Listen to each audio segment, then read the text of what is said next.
हज़रत मोहम्मद मुस्तफ़ा सल्लल्लाहु अलैहि वसल्लम के ज़माने में दीन इस्लाम है, मान के चलो कि पूरे अरब के अंदर फैल चुका था। पूरा अरब जो है दीन इस्लाम एक्सेप्ट कर लिया था और मुसलमान हो गया था। उसके बाद खुलफा का दौर आया। खुलफा में हज़रत उमर रज़ी अल्लाह ताला अन्हु और हज़रत उस्मान गनी रज़ी अल्लाह ताला अन्हु, इन दो खुलफा के दौर में दीन इस्लाम जो है बहुत दूर दूर तक फैला, लेकिन फिर भी हिंदुस्तान में बाकायदा दीन इस्लाम दाखिल नहीं हुआ था। हाँ, कुछ मुसलमान बिजनेस व्यापार के इरादे से समुद्री रास्ते से केरल वगैरह जो समुद्र किनारे साहिली इलाके हैं वहाँ आते थे। वहाँ के कुछ लोग को दीन का पैगाम दिया और लोग मुसलमान हो गए, लेकिन बाकायदा इस्लाम जैसे आना चाहिए शान और शौकत के साथ इस तरह वापस। फिर जब हज़रत अमीर मुआविया रज़ी अल्लाह ताला अन्हु की हुकूमत कायम हुई, यहीं से शुरू होती है जिसको कहते हैं खिलाफत बनु उमय्या। हज़रत अमीर मुआविया रज़ी अल्लाह ताला अन्हु जो ख़ानदान था, उसका ख़ानदान का नाम क्या है? बनु उमय्या। उनके आपा व अजदाद में उमय्या नाम के एक शख्स थे, तो उनकी औलाद जो उनकी नस्ल है उसको बनु उमय्या कहा जाता है।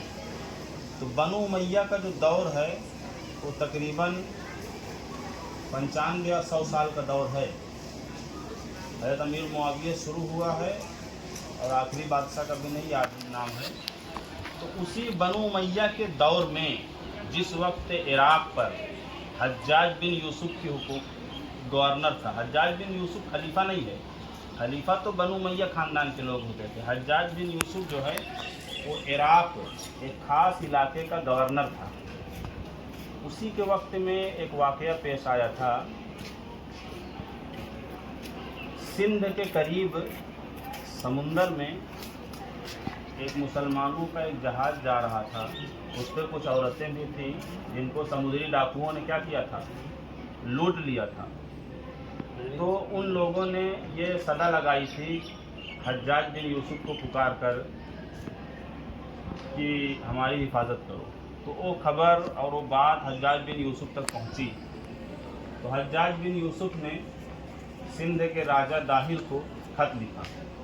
सिंध के जो राजा था दाहिल, उसको खत लिखा और कहा कि तुम्हारे इलाके में हमारे लोगों को तुम्हारे इलाके के समुद्री डाकुओं ने लूट लिया है, तुम उनको पकड़ो और उनको सज़ा दो, और हमारे जो आदमी कैद कर लिया है औरतों को उनको छुड़वाओ। तो राजा दाहिर ने इस पर कोई ख़ास तवज्जो नहीं दी। तो हज्जाज बिन यूसुफ ने 2 बार लश्कर भेजा छोटा छोटा राजा दाहिर के ऊपर हमला करने के लिए, वो नाकाम हो गए। तीसरी बार जो है मोहम्मद बिन कासिम की क़यादत में, जो उस वक्त 17 साल के थे, कितने साल के थे? उनकी क़यादत में थोड़ा सा बड़ा लश्कर देकर भेजा और मोहम्मद बिन कासिम और राजा दाहिर के दरमियान जंग हुई और राजा दाहिर उसमें कत्ल कर दिया गया, मारा गया। और उसके बाद जो है सिंध है और पंजाब, जो आज ये सब इलाका पाकिस्तान के हिस्से में पड़ता है, लेकिन हिंदुस्तान पाकिस्तान में बंटवारा होकर चला गया, तो उन सभी इलाकों पर कब्जा हो गया। और जो वहाँ की गरीब प्रजा थी, जो बहुत सताई हुई थी, वहाँ का राजा जुल्म किया था, वो सब जो है मोहम्मद बिन कासिम का स्वागत करने के लिए, उनका इस्तकबाल करने के लिए ढोल और ताशे बजाते हुए निकले थे। मतलब ये बहुत अच्छा आदमी था। और वाकई फिर उन्होंने एकदम इंसाफ के साथ बेहतरीन हुकूमत वहाँ कायम की, लेकिन ये हुकूमत बहुत ज़्यादा दिनों तक कायम नहीं रह सकी। उसकी वजह ये थी कि उस वक्त जो खलीफा था वो जालिम किस्म का आदमी था। बनु उमय्या ख़ानदान में कुछ खलीफा ऐसे गुजरे हैं जो बड़े जालिम किस्म के थे। तो उसने मोहम्मद बिन कासिम को अपने यहाँ तलब कर लिया। अब वो खलीफा थे, खलीफा की बात तो इताअत लाजिम है, तो जाना पड़ा इनको और वहाँ पर इसी साजिश करके उनको कत्ल करवा दिया। फिर यहाँ हिंदुस्तान में कुछ दिनों तक अरबों की हुकूमत रही, उसके बाद ख़त्म हो गई। ये बहुत पायदार हुकूमत नहीं रही, समझे ना। उसके बाद फिर दौर आया अफ़गानिस्तान में एक इलाका है गजनी, वहाँ के थे सुल्तान महमूद गजनवी। उनके बाप का नाम था सुबुक्तगीन। अपने बाप के इंतकाल के बाद महमूद गजनवी गद्दी पर बैठे। उन्होंने हिंदुस्तान पे 17 हमले किए हैं, लेकिन हमला किया उन्होंने, लेकिन वो यहाँ पर कोई बाकायदा हुकूमत उन्होंने नहीं कायम किया। उन्होंने कोई बाकायदा हुकूमत नहीं कायम किया। लेकिन फिर उसके बाद कुछ दिनों बाद दौर आया सुल्तान मोहम्मद गौरी का। मोहम्मद गौरी जो है उनका मकसद ये नहीं था कि हम हिंदुस्तान पे हमला करें वापस आ जाएं। उनका मकसद था हिंदुस्तान में एक मुस्तहकम हुकूमत कायम करना। उन्होंने जो पहला हमला किया है हिंदुस्तान पे तो उसमें उनका मुकाबला हुआ है दिल्ली और राजस्थान और अजमेर वगैरह इस सब इलाके का जो बादशाह था उस वक्त राजा था पृथ्वीराज चौहान। रहते बाकी पृथ्वीराज चौहान उसके बारे में मशहूर तारीख के अंदर बहुत बहादुर आदमी था। उससे मुकाबला हुआ। एक जगह है तराइन, तराइन के मैदान में ये जंग हुई थी, पहली जंग, जिसमें जो है मोहम्मद गौरी की शिकस्त हो गई थी और खुद मोहम्मद गौरी घायल हो गए थे और उनका कोई खास सिपाही उनको लेकर मैदान जंग से भाग निकला नहीं तो वहाँ कत्ल कर दिए।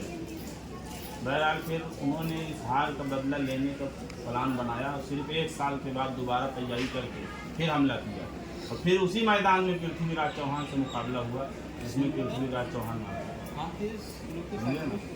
और मोहम्मद गौरी की हुकूमत ये सब पूरे यानी राजस्थान और क्या कहते हैं दिल्ली और अजमेर इन सब इलाकों पे कायम हो गई। लेकिन उनका असल वतन था अफगानिस्तान। वो वहाँ वापस लौट गए। जब वापस लौटने लगे थे अपने एक बहुत खास बहुत काबिल एतमाद और भरोसेमंद गुलाम थे जिसका नाम था कुतुबुद्दीन ऐबक। जिसका नाम क्या था? कुतुबुद्दीन ऐबक। उसको यहाँ की हुकूमत और यहाँ की गवर्नरी सुपुर्द कर दिया और मोहम्मद गौरी वहाँ गया। उसके बाद गए, उनका इंतकाल हो गया।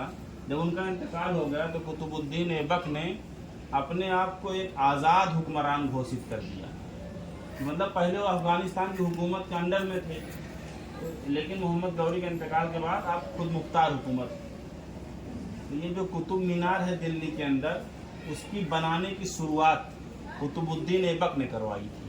जब वो पहले ज़माने में ये रवाज था बादशाहों का, जब किसी भी इलाकों को फतह करते थे अपनी विजय और अपनी फतह की निशानी के तौर पर कोई बहुत बुलंद और कोई बहुत अहम चीज़ बनवाते थे ताकि दुनिया याद रखे इस चीज़ को कि ये हमारी फतह की निशानी है।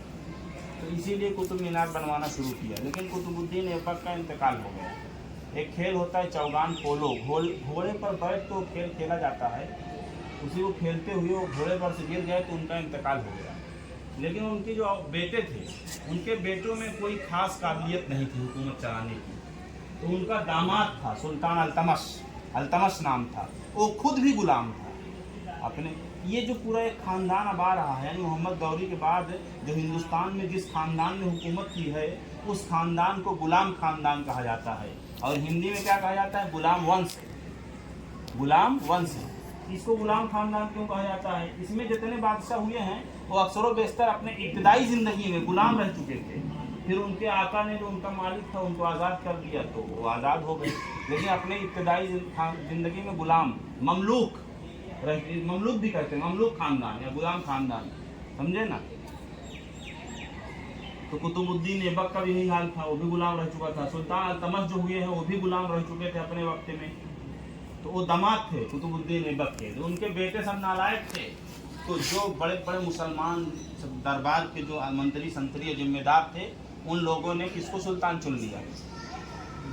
सुल्तान अल्तमश को, उनके दामाद को, कुतुबुद्दीन ऐबक के दामाद को। वो बहुत बेहतरीन हुक्मरान था और बहुत इबादत गुजार, परहेजगार, और उसके इंसाफ और उसके अच्छाई के किस्से तारीख के अंदर लिखे हुए। उन्होंने ही कुतुब मीनार की जो तामीर है उसको सुल्तान अल्तमश ने क्या कराया है?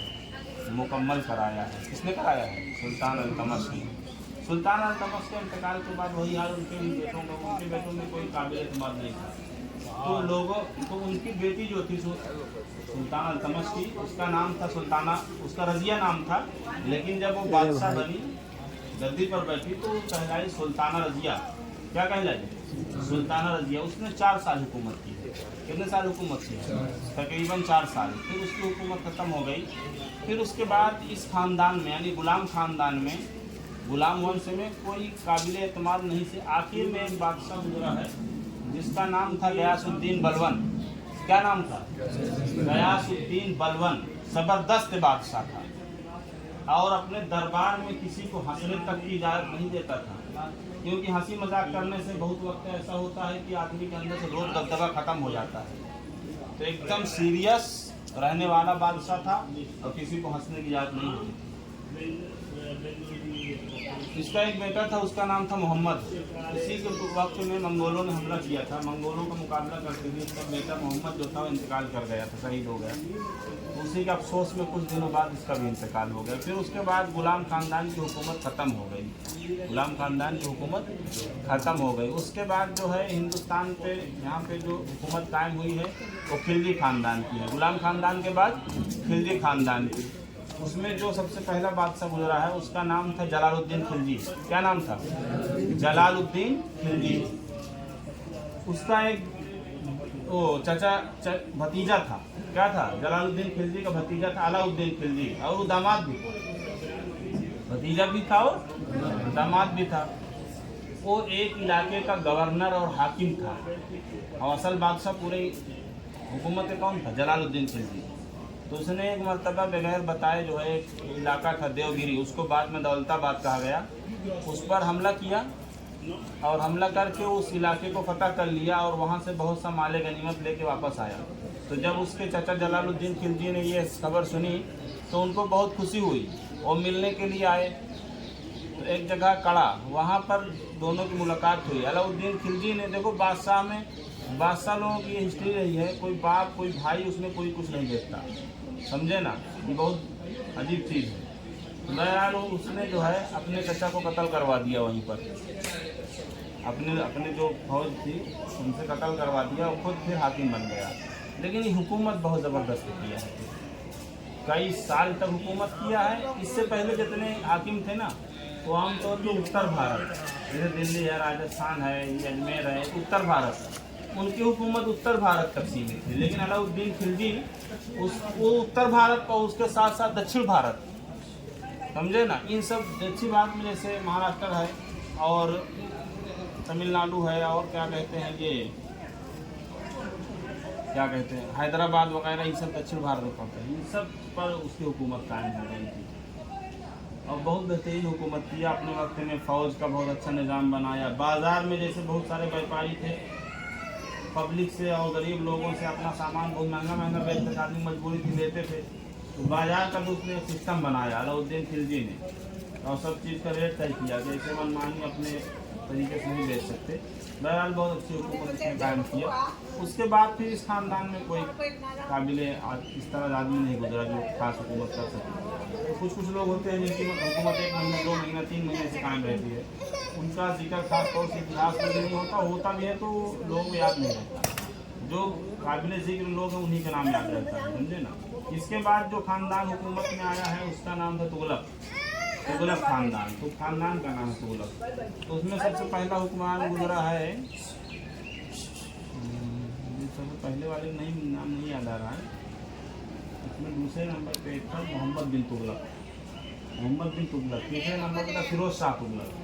ये बहुत बढ़िया बादशाह किए हैं और बहुत अच्छे काम किए हैं और प्रजा की भलाई के लिए सड़कें बनवाई, सड़क के किनारे तमाम दरख्त लगवाए, बहुत बेहतरीन हुकूमत की है। इसके बाद एक ख़ानदान आया है, उसका नाम है सैयद ख़ानदान। उसमें कोई ख़ास हुकूमत ज़्यादा नहीं चली, 20-25 साल की है।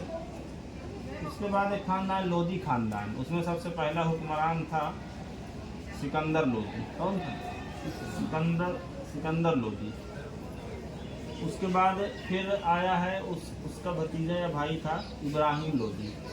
जब इब्राहिम लोदी की हुकूमत चल रही थी ना, यहाँ की हुकूमत बहुत कमज़ोर हो गई थी, पब्लिक और जनता भी परेशान थी हुकूमत। उसी वक्त जो है उसके मामा ने खुद जो है बाबर जो समरकंद और फरगाना एक इलाका है, शायद पर पड़ता है, वहाँ का हुक्मरान था। उसको खत लिखा कि तुम यहाँ हमला करो, हम तुम्हारा साथ देंगे। तो बाबर यहाँ आया।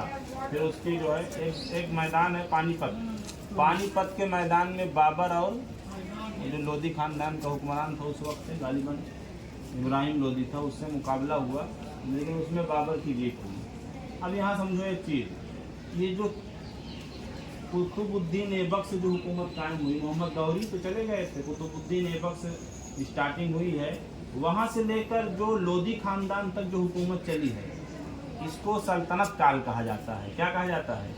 सल्तनत काल। इस वक्त जो बादशाह होते थे उनका लक़ब उनके साथ सुल्तान लगता था। क्या लगता था? सुल्तान। और जो बाबर जब आया और पानीपत के मैदान में जब उसकी जंग हुई, इब्राहिम लोधी से उनको शिकस्त हुई। फिर उसके बाद एक जंग और हुई है, एक राजपूत राजा थे, उनका नाम था राणा सांगा, उससे बाबर की जंग हुई, उसमें भी बाबर को फतह हासिल हुई। और उसके बाद जो है क्या कहते हैं, बाकायदा ये सब इलाकों पे बाबर की हुकूमत कायम हो गई। यहाँ से जो चलता है हुकूमत मुसलमानों की, उसको मुग़ल काल कहते हैं। क्या कहते हैं? मुग़ल काल, समझे ना। बाबर ज़्यादा दिनों तक जिंदा नहीं रहा, करीबन 1525 में बाबर आया था, 1530 में उसका इंतकाल हो गया, 1530 ईस्वी में। उसके बाद उसका बेटा हुमायूं गद्दी पे बैठा। हुमायूं ने कुछ दिनों तक हुकूमत की।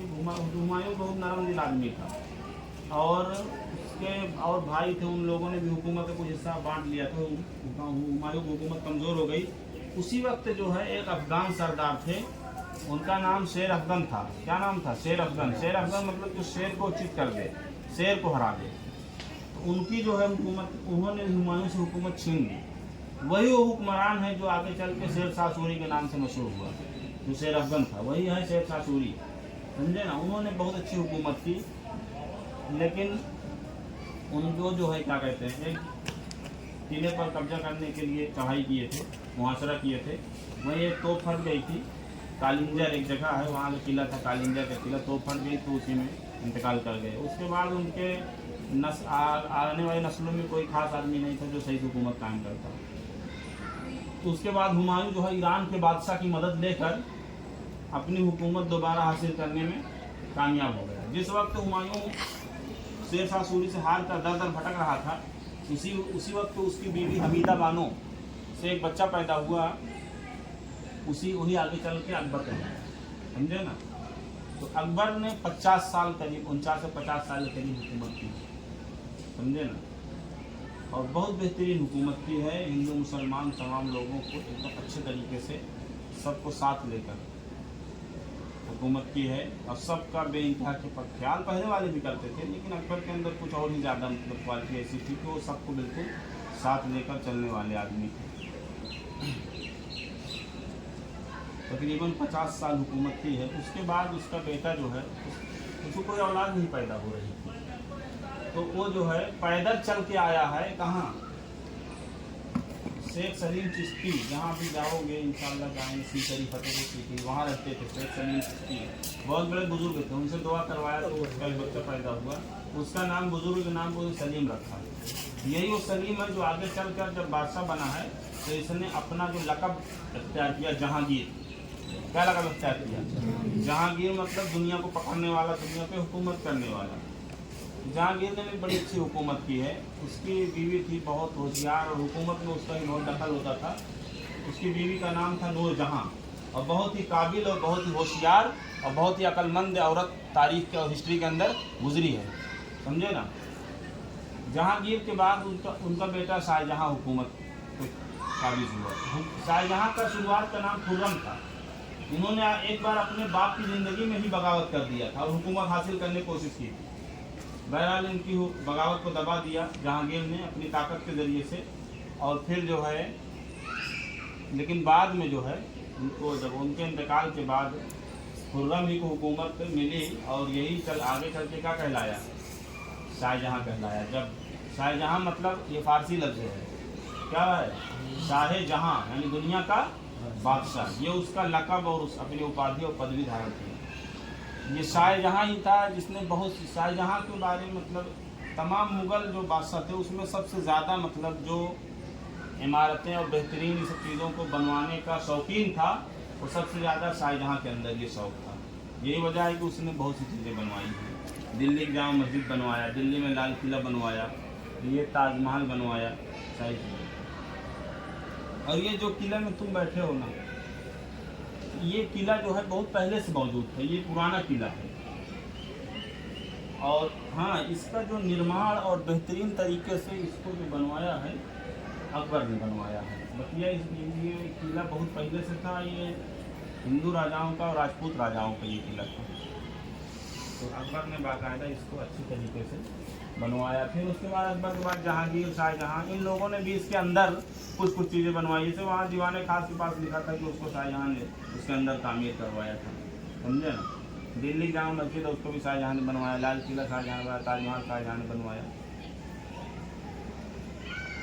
हुमायूं का मकबरा दिल्ली के अंदर है, पता है हुमायूं ने बनवाया, हुमायूं की बात किसने बनवाया था? हुमायूं का मकबरा दिल्ली के अंदर, हम लोग वहाँ गए हैं, दिल्ली में हम लोग गए एक बार इंशाअल्लाह। देवबंद दिल्ली लगे थे, एक सफ़र ऐसा होना चाहिए देवबंद दिल्ली दोनों लगे एक साथ में होना चाहिए। बहरहाल शाहजहाँ के बाद शाहजहाँ के कई लड़के थे, उसमें मुराद, दारा शिकोह और औरंगजेब, 4 भाई थे वो लोग। लेकिन जब शाहजहाँ कमज़ोर होने लगे, तो आम लोग जब कमज़ोर होने लगता है बादशाह में, तो उसके बेटे जो है आपस में कहते हैं कि कहीं ऐसा ना हो जो हुकूमत पा जाए। हर एक के अंदर ये कशिश जारी होती है कौन हुकूमत पाए, समझा ना। तो जो है बहरहाल उसमें जंगें हुई है, लड़ाई हुई है भाइयों के दरमियान, जिसमें औरंगजेब कामयाब हुई हुकूमत पाने में, समझे।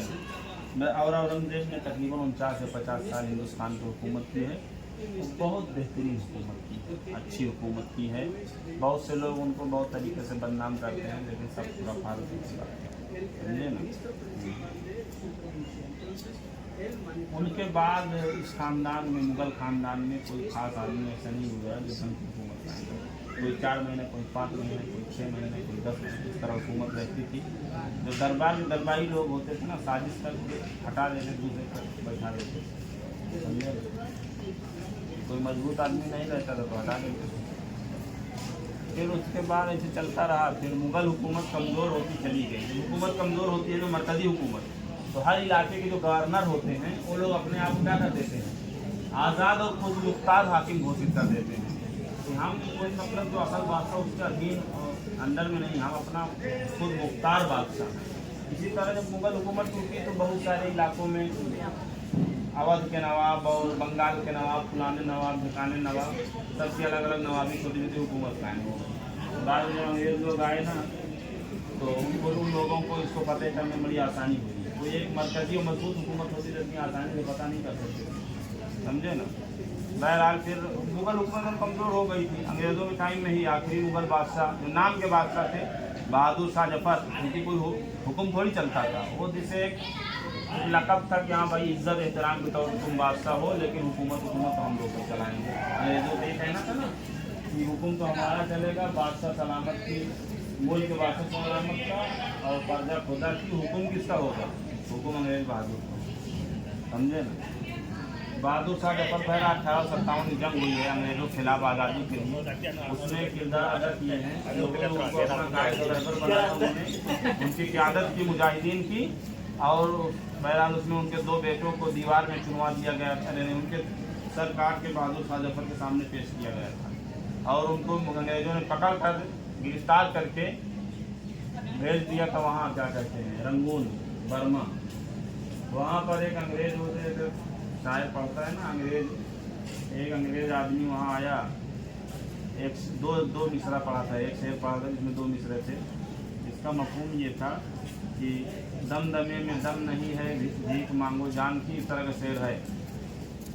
अब मैंने अपनी जान बचाने की कोशिश करो, तुम कुछ कर नहीं सकते। तो बहादुर शाह जफ़र ने उसके जवाब में कहा था, क्या कहा था, गाजियों में जब तलक बू रहेगी ईमान की, तब से लंदन तक चलेगी तेग हिंदुस्तान, समझे ना। तो वहाँ से बहादुर शाह जफ़र की हुकूमत, ये मतलब एक तरीके से पूरा मुसलमानों की हिस्ट्री रही है जो यहाँ मुसलमानों ने हुकूमत की है। तकरीबन 750 से 800 साल बहुत शानदार हुकूमत की है। हिंदुस्तान में बहुत कुछ बनाया है, बहुत कुछ हिंदुस्तान को दिया है। यहाँ की तहजीब, यहाँ की तमाम चीज़ों पर बहुत गहरा असर डाला है, समझे ना। कोई आदमी कितना भी बहुत सारी चीज़ों की उर्दू से नफरत करता है, बहुत सारी चीज़ें नफरत करता है, लेकिन अपने कितना कट्टर से कट्टर आदमी हो, अपने बोल चाल और तमाम चीज़ों में बहुत सारे उर्दू वर्ड, उर्दू अल्फाज वो इस्तेमाल करता है।